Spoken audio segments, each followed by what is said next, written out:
لا حول ولا قوة إلا بالله العلي العظيم. أعوذ بالله من الشيطان الرجيم. بسم الله الرحمن الرحيم. رب اشرح لي صدري ويسر لي أمري واحلل عقدة من لساني يفقهوا قولي.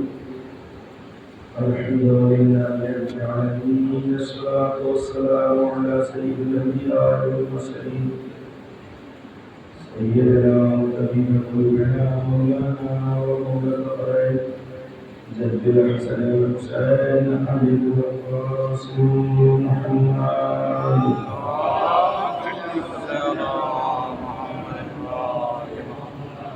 وعلى آله الطيبين الطاهرين المعصومين المبرئين المنتجبين ولعنة الله على أعدائهم والآن إلى قيام يوم الدين. أما بعد، قد قال عبد الله الحسين عليه الصلاة والسلام: موضوع الزنا من حياة في صلاة محمد. صل على محمد وآل محمد. عزيزي الكريم والمسلمين الكرام، أيام الزواج اور الحمدللہ صبح سے اور آدھی رات کا ایک حصہ گزر چکا ہے. ہم سب کو اور آپ اپنے گھروں کو اللہ نے یہ توفیق عطا کی کہ ہم فرش مجلس حضرت حسین پر بیٹھنے کا شرف حاصل کر سکیں. ورنہ ظاہری آنکھیں، دیکھنے والی آنکھیں تو صرف یہ دیکھ سکتی ہیں کہ کتنے افراد بیٹھے ہوئے ہیں، کہاں بیٹھے ہوئے ہیں، کون بیٹھا ہوا ہے، کہاں بیٹھا ہوا ہے، کیسے بیٹھا ہوا ہے. لیکن اگر باطنی نگاہوں سے مجلسوں میں دیکھا جائے، نہ جانے کہاں انبیاء ہوں گے، کہاں ملائکہ ہوں گے، کہاں فرشتے ہوں گے. کیوں؟ اس لیے کہ ذکر حسین. میرے یہاں اور اس وقت کی گفتگو کے لیے جس کلام کا انتخاب آپ کے سامنے کیا ہے،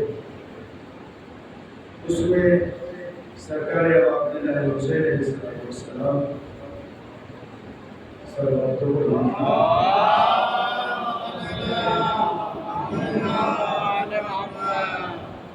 اچھی کی بچھائی جاتی کہ اس میں کوئی بہتر تو اگر بیٹھنے والوں میں چاہیے تو یہ سمجھنے لگ رہی ہے. ہمارے اور نجوے کے درمیان میں کوئی ایک بارڈر بنایا گیا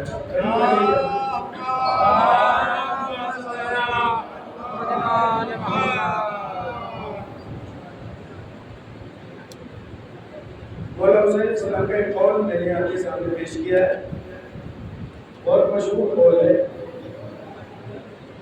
میں نے جو پیش کیا موت فی خیر من حیات فی ذل. ذلت کی زندگی سے عزت کی موت بہتر ہے.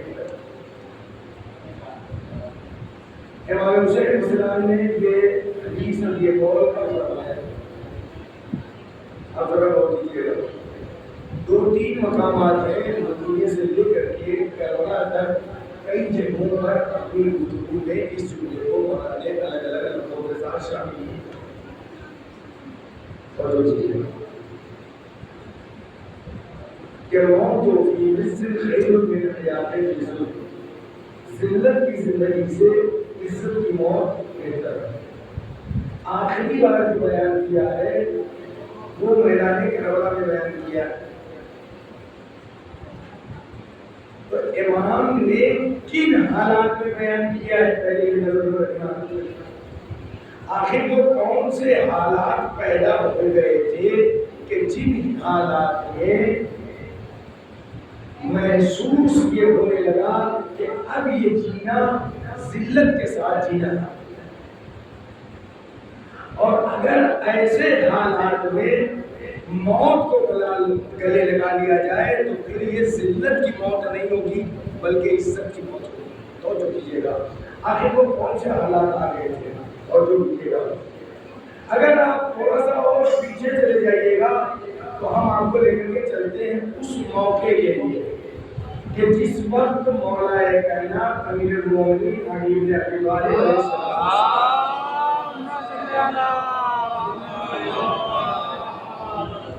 آپ کے سر میں ضربت لگ چکی ہے. ضربت لگنے کے بعد طبیب اور جراح نے آپ کو دیکھ لیا اور کہا کہ آپ وصیتیں کیجیے.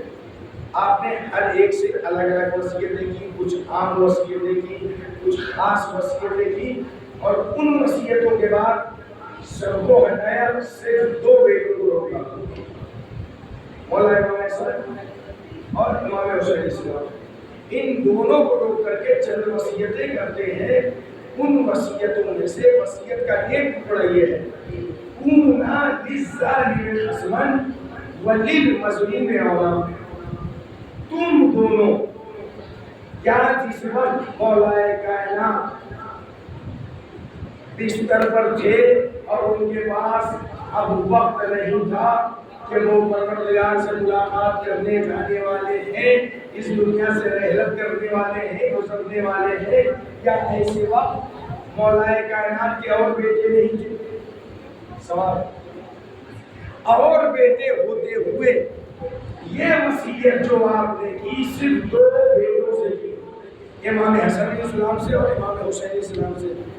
یہاں تک کہ مولا عباس سے بھی نہیں کہا، محمد حنفیہ سے بھی نہیں کہا. اور جو کیجیے گا امام حسن اور امام حسین سے کہہ رہے تو اب آپ بات یہ سمجھیے کہ یہ بہت اہم بات ہے، اس کی گرانی کو سمجھیے گا. انشاءاللہ ایک نتیجے تک میں پہنچاؤں گا، گفتگو آپ تک پہنچ جائے گی اور میں گفتگو ختم کر دوں گا.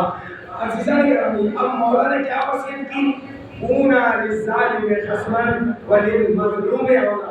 تم دونوں ظالموں کے دشمن بن جانا اور مظلوموں کے مددگار. کن حالات میں کہہ رہے ہیں آپ دیکھیے، مولا کائنات کا سر سجاتا ہے، آپ کے پاس بس حیات کے چند لمحات بچے ہوئے، کسی اور بیٹے سے نہیں کر رہے ہیں، دو ایسے بیٹوں سے کر رہے ہیں کہ جو امام ہیں. توجہ کیجیے گا، یعنی اس کا مطلب یہ ہے مولا کائنات جاتے جاتے اپنے دو امام بیٹوں سے کہہ رہے ہیں، لیکن مخاطب ہم اور آپ ہیں. توجہ کیجیے گا کہ جب دو اماموں کو اس میں کوئی ذرہ برابر جھوٹ نہیں ہے کہ ظالموں سے دشمنی رکھو اور مظلوموں کی مدد کے لیے رک جاؤ، جب امام کو جھوٹ حاصل نہیں ہے تو عوام کو بھی حاصل نہیں ہے. سلوات پڑھیے پر محمد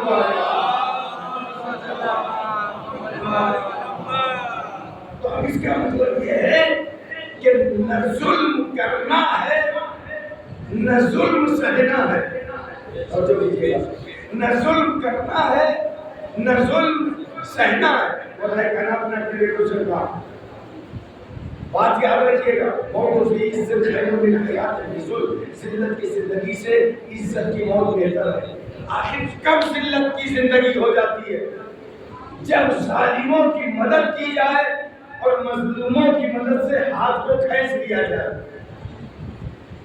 جب لفظ ظلم آتا ہے ہماری نگاہوں کے سامنے تو ظلم کی تصویر جو ہماری فکر میں آتی ہے نا، اگر ہم پرانے زمانے میں چلے جائیں، تیر، تبر، تلوار، نیزے، بھالے، خنجر، یہ ہمیں لگتا ہے یہ ظلم کے آلات ہیں، انہی کے ذریعے ظلم ہوتا ہے. لاٹھی، ڈنڈے، تھپڑ مارنا، یہی ہمیں ظلم لگتا ہے. اور جو کیجیے گا ظلم کیا ہے؟ ایک سلوات پڑھیے پر محمد والے.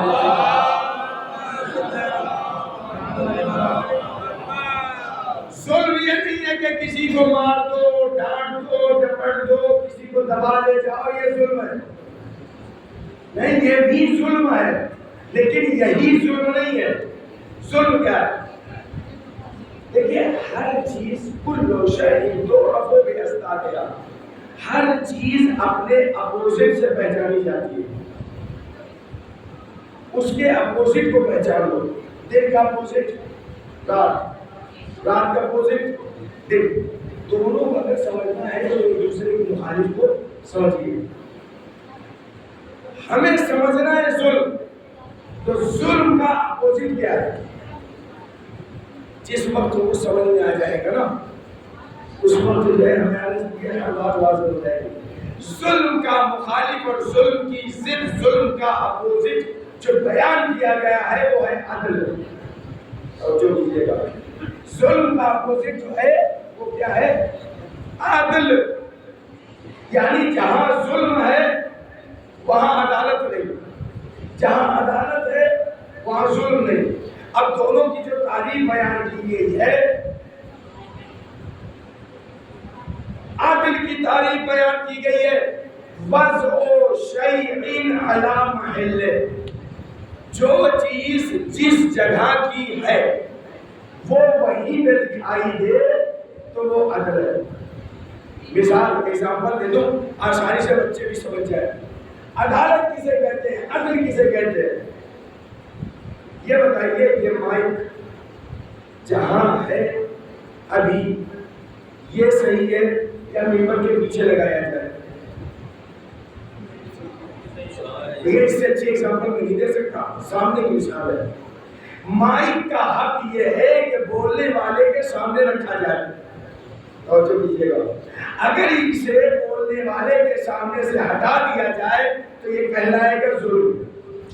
اور جو کیجیے گا وضع الشیء علی محلہ، جس چیز کی جو جگہ ہے اسے اس جگہ پہ رکھ دیا جائے تو وہ عدل ہے.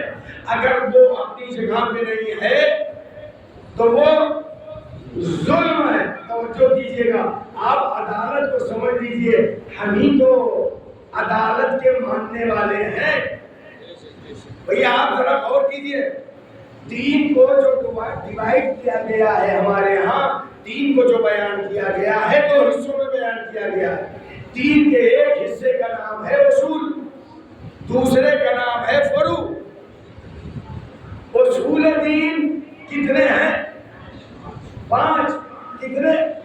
5. اول توحید، دوسرے تیسرے نبوت، چوتھے امامت، پانچویں قیامت. یہ 5 دین کے اصول بیان کیے گئے.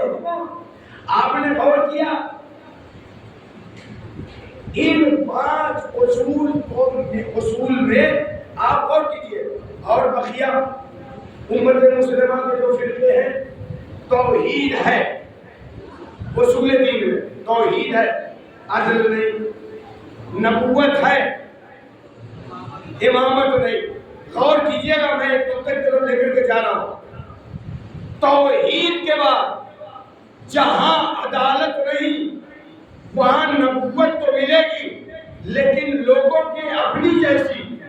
ارے بھائی آپ نے غور نہیں کیا، بیداری کا ثبوت دیجیے.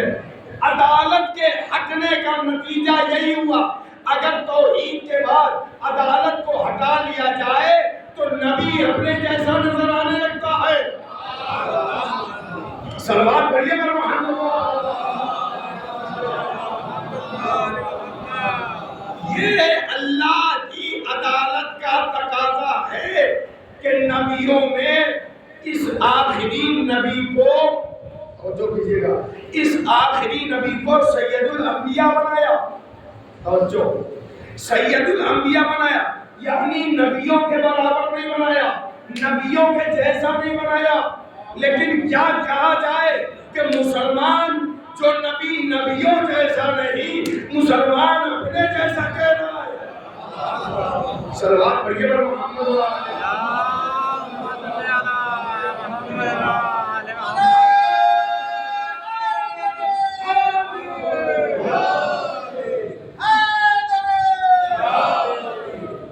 بھیا دیکھو فرادہ نماز کا اتنا ثواب نہیں جتنا جماعت کی.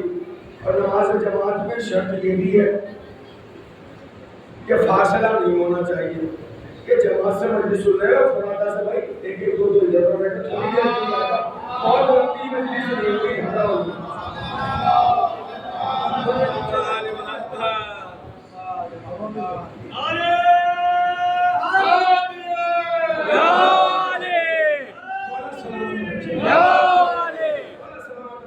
جب اتنی دور تک آپ آ گئے ہیں، سنانا میرا کام ہے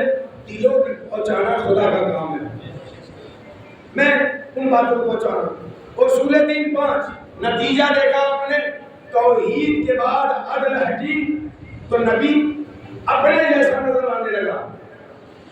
نبوت کے بعد جنہوں نے امامت کو ہٹایا، ارے باپ رے باپ، کاش یہ بات خود بہت سمجھ جاتے۔ آپ نے دیکھا نبوت کے پہلے عدالت ہٹی تو اب نبوت نہیں سمجھ سکے۔ نبوت کے بعد جب امامت ہٹ جائے گی نا تو زندگی میں صرف قیامت ہی قیامت رہے گا۔ سلمان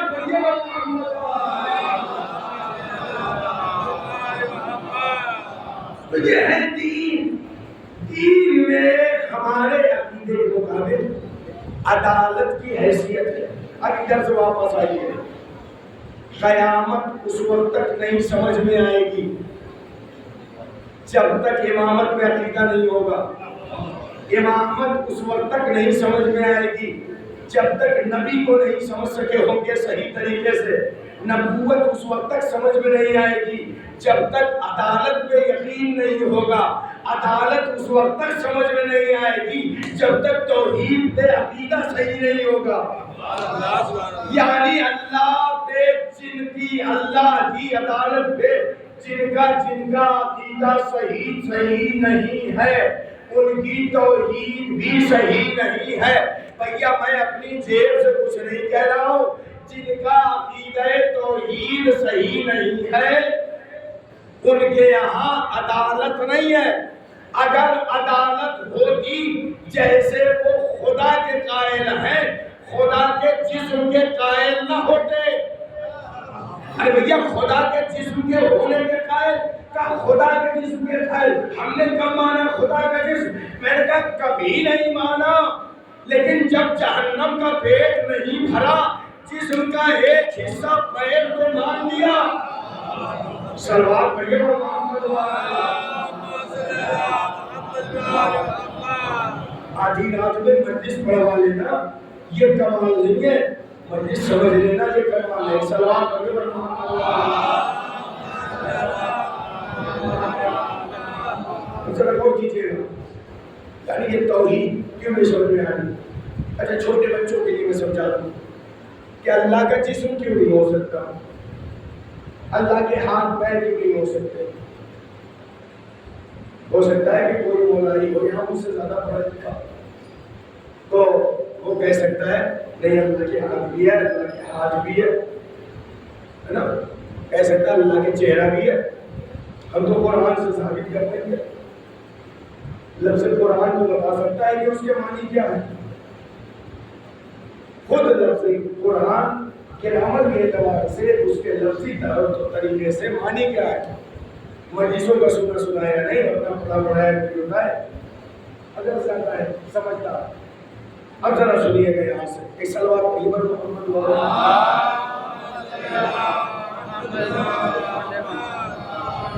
ایک اور سلوات پڑھیے محمد۔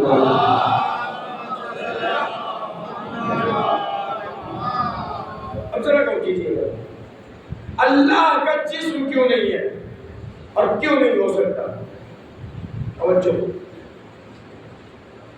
میں نے کہا مائک کا ایک جسم میں اسٹینڈ کے اس کے سمجھ میں آ گیا۔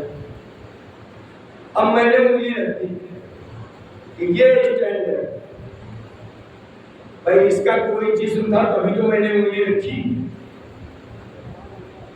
توحید کو سمجھیے کہ اللہ کا جسم کیوں نہیں ہے، میں نے رکھا۔ میں نے کہا اس وقت اسٹینڈ کہاں ہے؟ اس وقت اسٹینڈ کہاں ہے؟ میری انگلی کے نیچے، یہاں ہے، یہاں ہے، یہاں ہے، نہیں ہے نا۔ جس وقت میں نے انگلی یہاں رکھی، جسم کی مجبوری یہی ہے کہ وہ ایک وقت میں ایک ہی جگہ ہو سکتا ہے، پاس میں نہیں ہو سکتا۔ ایک وقت میں جس چیز کا کوئی جسم یا جس چیز کی کوئی باڈی ہوتی ہے، ہر باڈی کی ایک مشکل ہے، ایک وقت میں ابھی منبر پہ ہوں، فرش پہ نہیں ہوں۔ جو فرش پہ جہاں ہے وہی بغل میں وہ خود نہیں ہے. توجہ کیجیے گا. باڈی کی مشکل یہ ہے, جسم کی مشکل یہ ہے کہ ایک وقت میں ایک ہی جگہ ہو سکتی ہے اور ہر جگہ نہیں ہو سکتی. توجہ کیجیے گا. ایک جگہ ہو سکتی ہے, وہیں اپنے پہلو میں, اپنے بغل میں, وہ اپنے پاس میں, دوسری جگہ پہ ایک ہی وقت میں نہیں ہو سکتی. خدا کا جسم اسی لیے نہیں ہے کہ اگر اس کا جسم ہو جائے تو وہ ایک جگہ محدود ہو جائے گا, دوسری جگہ نہیں ہو سکتا. وہ لامحدود ہے اور لامکان ہے. وہ لامحدود ہے اور لامکان ہے. وہ لامحدود ہے اور لامکان ہے. تو اب ضرورت یہ ہوئی کہ جب اس کا کوئی جسم نہیں ہے, ہر جگہ ہے وہ, تو اب ہم اگر اپنے اللہ سے رابطہ کرنا چاہے تو کیسے رابطہ کریں؟ تو اس نے ایک بیچ کا راستہ نکالا کہ ہم ہیں جسم والے. توجہ کیجیے گا. ہم ہیں جسم والے اور ہیں خاکی. خاکی کے ساتھ ہے اسفل. اسفل کا مطلب بہت پست. ہم پست اس اعلیٰ تک جا نہیں سکتے, وہ اتنا اعلیٰ اور بغیر جسم کا ہم تک آ نہیں سکتا. تو اس نے درمیان میں ایک راستہ نکالا کہ ہمارا اس سے رابطہ رہے, اس کا ہم سے رابطہ رہے. توجہ کیجیے گا. اس رابطے کے لیے اس نے ایک مخلوق کو پیدا کیا. اس مخلوق کو نام دیا نور. اس مخلوق کو نام دیا نور. اسے پہلے مرحلے میں نورانی جسم عطا کیا, دوسرے مرحلے میں خاکی لباس پہنایا. اس لیے کہ جب ہمارے درمیان رہے, ہمارے جیسا لگے, جب اپنی تجلیوں کا کمال دکھائے تو خدا ہونے کا دھوکہ لگے.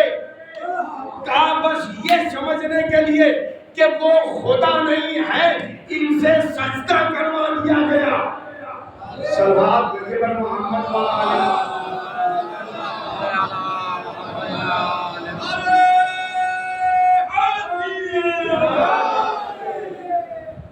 اور صلوات پر محمد.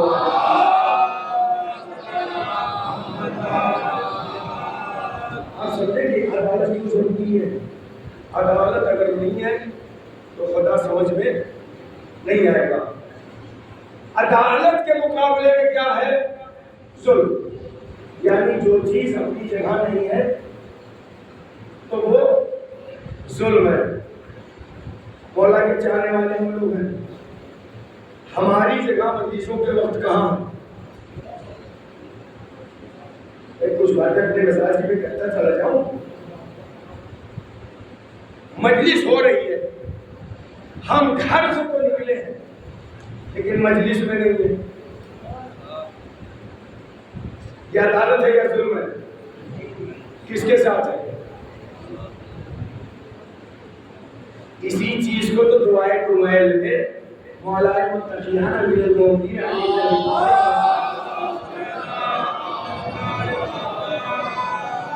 اشارے کے طور پہ کہا ہے کہ ظلم تو نفسی. یہ اشارہ کدھر ہے؟ انسان اس کے پہلے کہ وہ کسی اور پہ ظلم کرے اپنے نفس پہ ظلم کرتا ہے, اور جب اپنے نفس پہ انسان ظلم کرنے کا عادی ہو جاتا ہے تب دوسروں پہ وہ ظلم شروع کرتا ہے. لہذا اسی لیے اس حدیث میں ارشاد فرمایا من عرف نفسہ فقد عرف ربہ. جس نے اپنے نفس کو پہچان لیا اس نے اپنے پروردگار کو پہچان لیا. لہذا اب امیر کائنات نے جو وصیت کی کونوا للظالم خصما وللمظلوم عونا. دیکھو تم ظالموں کے دشمن بن جاؤ اور مظلوموں کے مددگار. غور کیجئے گا یہ بات آج کے زمانے میں لوگ بہت کرتے ہیں اور اتنی شدت سے کر رہے ہیں. یہ ہماری گفتگو نہیں ہو سکتی. عاشقان حیدر کرام سرکار کی زبان سے یہ باتیں اچھی نہیں لگتی، امام حسین کے چاہنے والوں سے باتیں اچھی نہیں لگتی. ارے ان کی کیوں مدد کر رہے ہو، ان کی حمایت کیوں کر رہے ہو؟ وہ کہاں سے اپنے ہو گئے، وہ کہاں سے اپنے ہو گئے؟ میں کوئی نام نہیں لوں گا، آپ خود سمجھنے کے ذمہ دار ہیں. ان کی مدد کیوں کر رہے ہو، ان کی مدد کیوں کر رہے ہو؟ وہ فلاں ملک ان کی کیوں مدد کر رہا ہے، وہ فلاں ملک ان کی کیوں مدد کر رہا ہے؟ مولانا نے کیا لفظ استعمال کیا ہے؟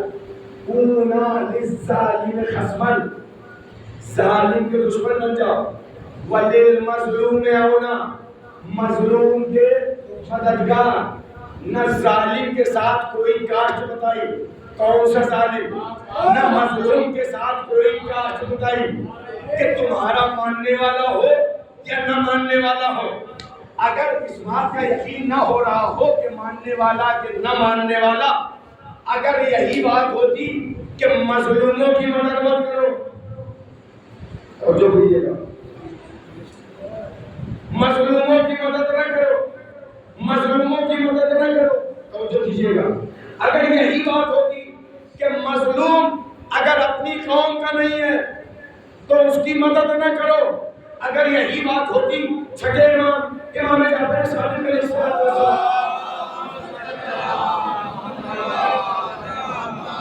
ان کے زمانے کے ایک شخص کہتا ہے رات کی تاریکی ہے، میں نے دیکھا کہ کوئی شخص اپنی پشت پہ کوئی گٹھڑی لاتے ہوئے جا رہا ہے اور گٹھڑی سے کچھ گرا چلا جا رہا. کہا میں تیزی سے بڑھا، میں نے آواز دی بھائی صاحب جناب یہ آپ جو گٹھڑی لے جا رہے ہیں اس میں کچھ گر رہا ہے. میں نے غور سے دیکھا اس میں کھانے پینے کی چیزیں تھیں. جب وہ آدمی گٹھڑی لے کر کے پلٹا تو میں نے دیکھا یہ تو جعفر صادق ہے، چھٹے امام ہے. تو کہنے لگا کہ اتنی رات کی تاریکی میں یہ کھانے پینے کی چیزیں کہاں لے کر کے جا رہے ہیں؟ تو کہا فلاں محلے میں لے کر کے جا رہا ہوں. سنیے گا دلیل، کچی دلیل نہیں ہے. کہا اس محلے میں لے کر کے جا رہا ہوں. اس محلے میں وہاں تو کوئی آپ کا شیعہ نہیں رہتا، یہ بات پہنچ جانی چاہیے، وہاں تو کوئی آپ کا شیعہ نہیں رہتا. مولا نے کہا میں شیعوں کی مدد کرنے کے لیے نہیں نکلا ہوں، میں اللہ کے بندوں کی مدد کے لیے نکلا ہوں. یعنی مدد چہرے دیکھ کر کے نہیں کرنی چاہیے، انسانیت کے ناطے کرنی چاہیے. وہ اگر انسانیت کے ناطے تمہاری مدد شیعہ سمجھ کر کے نہیں کرتے، لیکن تم شیعہ ہو کر کے ہر ایک کی چاہے دنیا میں جہاں ہو اگر وہ مظلوم ہے ان کی مدد کر کے یہ بات ثابت کرو تمہارا مذہب اور ہے، ہمارا دین اور عقیدہ اور.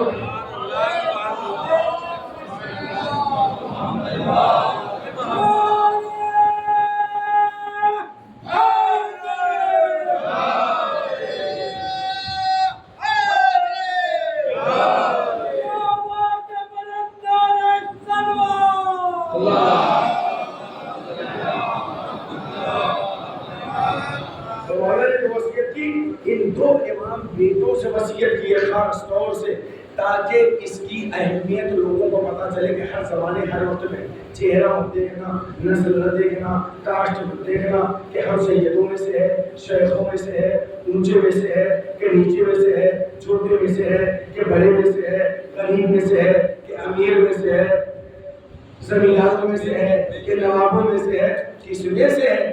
یعنی انسانیت کے ناطے مدد کرنا سیکھا. اور اگر مظلوم دکھ جائے نا تو پھر یہ مت دیکھنا تمہارے خاندان کا ہے، تمہاری برادری کا ہے. اور جو کیجیے گا ایک جملہ آج کا میسج کے طور پہ دے رہا ہوں اور گفتگو یہیں سے ختم کر رہا ہوں. مسائل کی جانب بات یاد رکھیے گا یہ مجلسیں جو ہوتی ہیں نا یہ صبح سے لے کر ابھی تک بیٹھے ہوئے نا یہ مجلسیں ہمیں جوڑنے کے لیے ہوتی ہیں، توڑنے کے لیے نہیں. اور جب تک ہم آپس میں نہیں جڑیں گے نا دنیا سے اتحاد کر لے وہ اتحاد مضبوط نہیں ہوگا. یاد رکھیے میں ہم بولتا ہوں ممبر سے اور مجھے اس کا کوئی خوف نہیں رہتا کہ پھر بلائے جاؤں گا کہ نہیں بلائے جاؤں گا، اس لیے کہ کہیں سے میرے بہنوں گمان میں نہیں تھا کہ اس سزا خانے میں اس ممبر سے خطاب کروں گا. یہ تو وہاں سے جس کی نوکری لکھ کر کے آ جاتی ہے وہی آتا ہے، وہاں سے جس سے لکھ کر کے آ جاتی ہے وہ کرتا ہے. اسی کو کہا جاتا ہے توفیق، اسی کو کہا جاتا ہے توفیق. سب سے زیادہ اگر کسی چیز کی دعا مانگا کیجیے نا توفیق کی دعا کہ اللہ ہمیں توفیق دے. ارادے بہت بنتے ہیں کہ نماز آج سے پڑھیں گے قضا نہیں ہوگی، لیکن دعائیں کرنی چاہیے کہ توفیق ملے. اور اگر توفیق لینا ہے نا پھر کچھ دعائیں ہیں جیسے امام حسن عسکری علیہ السلام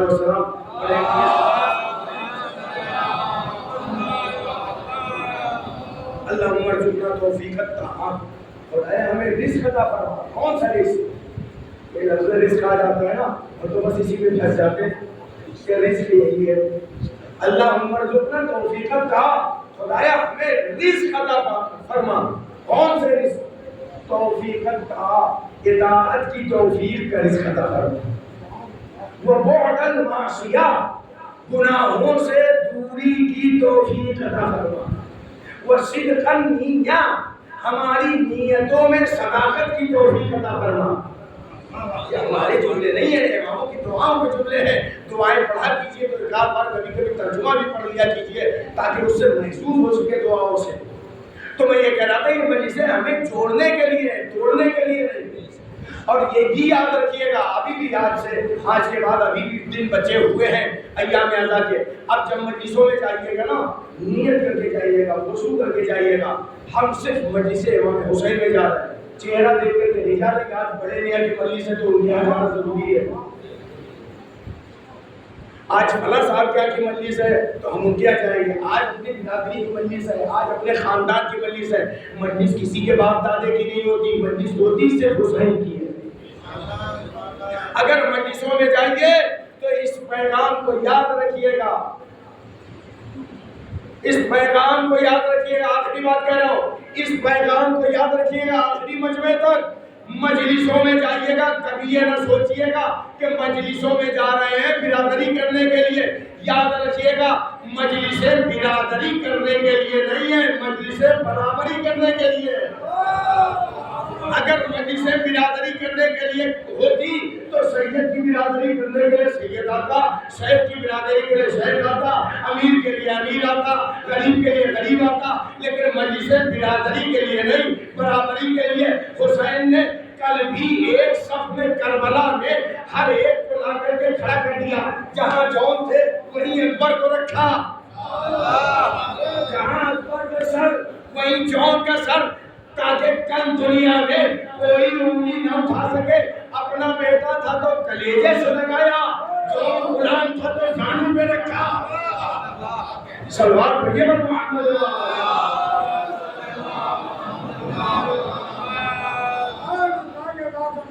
لہذا اب اگر اس خوبصورتی کو دیکھنا ہو کہ مولا نے جو کربلا کے میدان میں آخری بات کہا موت فی الذل خیر من حیات فی ذل، ذلت کی زندگی سے عزت کی موت بہتر ہے. تو آخر وہ کون سی ذلت تھی کہ جس کو امام حسین عزت میں تبدیل کرنا چاہتے تھے؟ ذلت کی زندگی یہ ہے کہ ظالموں کے ساتھ زندگی گزاری جائے. آخری فکرہ مولا کا انی لا اری الموت الا سعادہ، میں موت کو سوائے خوشبختی کے اور سعادت کے کچھ نہیں سمجھتا. والحیات مع الظالمین الا برا، اور ظالموں کے ساتھ زندگی گزارنے کو سوائے ننگوار کے میں کچھ نہیں سمجھتا. امام نے بہت بڑا میسج دیا ہے، ظلم نہ کرو، لیکن اگر ظالم کے ساتھ تم زندگی گزار رہے ہو، ظلم نہیں کر رہے ہو، صرف ظالم کے ساتھ کھڑے ہو، تو سمجھ لو یہ تمہاری زندگی ننگوار کی اور ضلالت کی زندگی ہے، رسوائیوں کی زندگی ہے. میرا قول نہیں ہے، امام حسین علیہ السلام کا ہے، روز عاشورہ بھی قول ہے. اگر عزت کی زندگی اپنانی ہے، ذلت سے اپنے آپ کو بچانا ہے، تو کربلا والوں کا سبق لیجیے اور عمل کرنے کی کوشش کیجیے.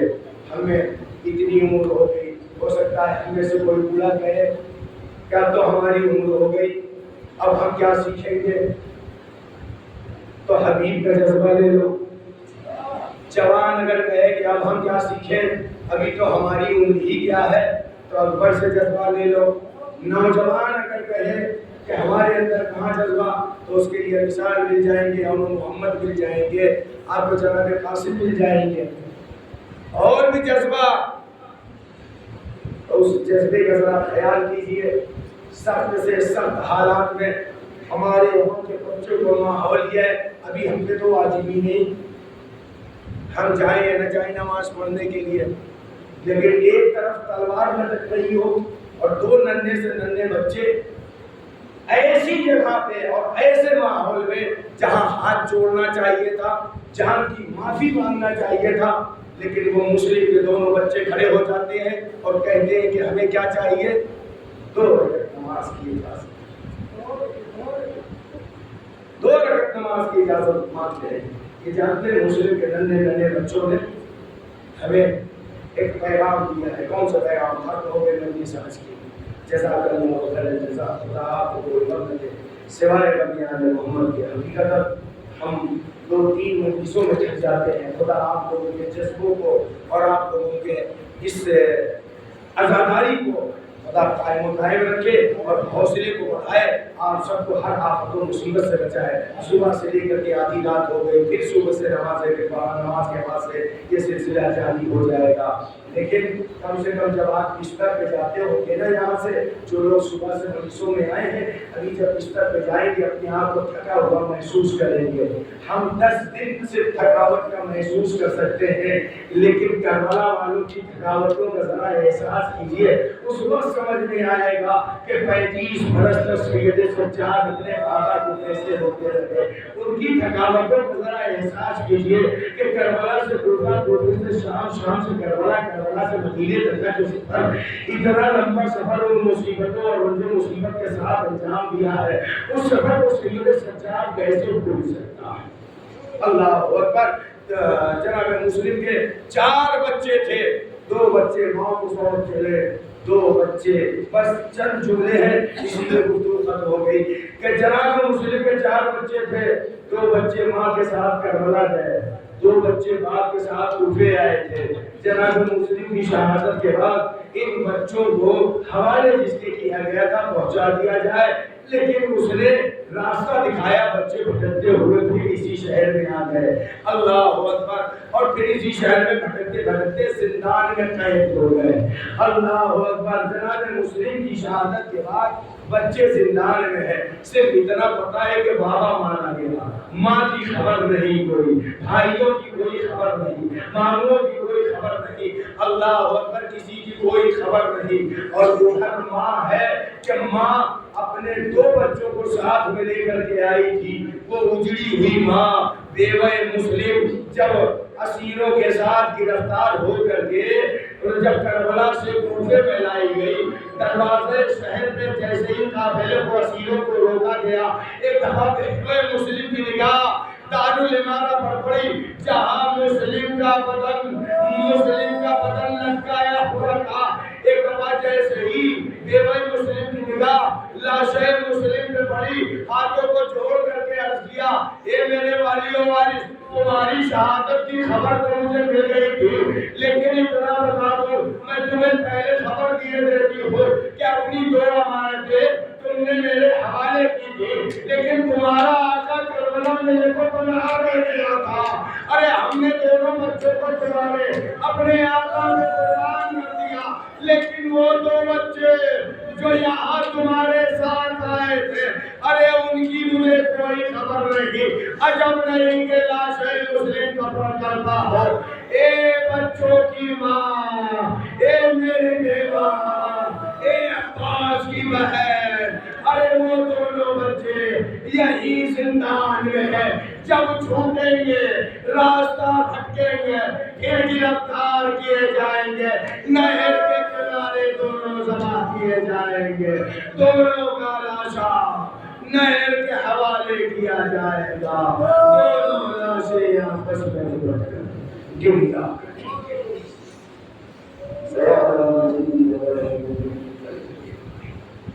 بڑے ہمارے ہم سب کی توفیق ہم سب کے گناہوں کو بخش دے، ہم سب کے مظلومین کے گناہوں کو بخش دے، خدایا بے روزگاروں کو روزگار عطا فرما، جو صاحب رزق و روزی ان کے رزق و روزی میں برکت عطا فرما، بیماروں کو شفائے کا دل عجیب ہے فرما، زمانے کے تمام جسموں میں عجیب فرما، ہم سب کو شمار فرما، وتقبل منا انك انت السميع الدعاء برحمتك